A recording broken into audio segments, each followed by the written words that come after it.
BatteryStar hoist from Columbus McKinnon, we've made it easy to inspect the brakes for simplified maintenance. Before inspecting the brake, be sure to remove the battery from the hoist.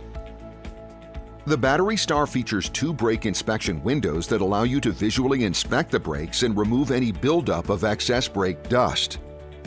To access the brake inspection windows, you will need a T30 size Torx. Using the tool, unscrew brake inspection window cover as shown. From here, you can do a quick visual inspection of the brake to check for excessive buildup of brake dust material. If there is buildup, simply use a vacuum to remove the dust. We also suggest removing excess brake dust after every 20 hours of runtime. Once complete, reattach the brake inspection window cover using the Torx. Repeat this process for the other window, and you're ready to return the hoist to service.